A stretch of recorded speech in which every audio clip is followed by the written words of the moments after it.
तो hello future toppers, तो कैसे हो मेरी बीस्ट आर्मी। तो आज हम class 9 maths chapter 11 surface area and volumes का एक क्वेश्चन जो एक्सरसाइज 11.2 का है उसे सॉल्व करने वाले हैं। चाहे सिलेंडर हो, कोन हो या फिर स्फेयर हो, फॉर्मूला को याद रखेंगे और अप्लाई करना दोनों सीखेंगे। तो चलो बिना टाइम वेस्ट किए शुरू करते हैं आज का धमाकेदार सा वीडियो। तो आप सभी को पता ही है कि हम ये 11.2 का लास्ट क्वेश्चन कर रहे हैं जो हमारा 9th क्वेश्चन है। तो इसे सॉल्व करते हैं अच्छी तरीके से। ओके, तो हम इसके फर्स्ट पार्ट पे आते हैं। A right circular cylinder just encloses a sphere of radius r. See in the figure 11.10. Find surface area of the sphere, curved surface area of the cylinder and ratio of the areas obtained in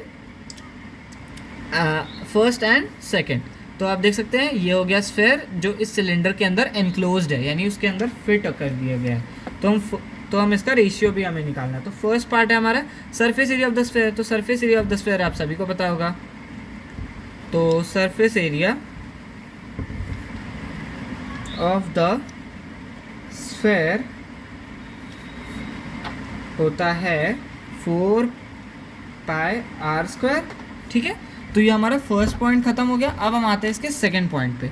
तो second point कह रहा है कि r की value याद रखिएगा, r की value r रहनी है, बट h की वैल्यू इधर हो जाएगी 2r, क्योंकि आप इधर देख सकते हैं क्योंकि इसके अंदर स्फेयर भी है तो हमें स्फेयर को भी इसमें ऐड करना पड़ेगा, क्योंकि सिलेंडर का तो अलग होता है फिलहाल 2 पाई आर एच होता है, लेकिन फिर भी 2 पाई आर एच नहीं लिख सकते क्योंकि अंदर स्फेयर भी एनक्लोज्ड है। तो हमें स्फेयर के साथ हमें उसके इंक्लूडिंग में रखना पड़ेगा। तो सी एस ए हमारा C S A of cylinder आप सभी को पता है which is 2 pi r h, but हम इसे 2 पाई आर एच नहीं लिख सकते, हमें आर की वैल्यू को चेंज करना पड़ेगा। तो आर की वैल्यू को हम चेंज कर देंगे। तो आर की वैल्यू तो इधर से हमने देखा कि आर ही हो जाएगी, तो हम इसे आर लिख देते हैं, बट एच हमारा 2r हो जाएगा। क्यों? क्योंकि हमारा स्फेयर भी एनक्लोज्ड है इस सिलेंडर के अंदर, तो हम इसे एनक्लोज कर देते हैं 2r। तो अब हम इसे फर्दर सॉल्व कर देते हैं। तो हमारा हो जाएगा 4 पाई आर स्क्वायर। ठीक है, तो ये हमारा हो जाएगा। अब हम आते हैं last part which is third part of this question, last question of 11.2 exercise, 9th question, last part, ratio of surface area of sphere upon curved surface area of cylinder,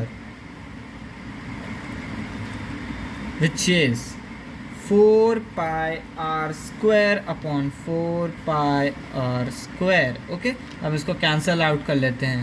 तो ये हो जाएगा 1/1, यानी इसकी रेशियो निकलेगा 1:1। ठीक है, तो हम इसका फाइनल आंसर लिख लेते हैं कि therefore the ratio between both areas is 1:1। Is that clear to everyone? सभी को यहाँ तक कि मुझे पता होगा कि सभी को क्लियर हो गया होगा। अगर आपको कोई भी डाउट होता है तो आप कमेंट बॉक्स में मुझसे पूछ सकते हैं।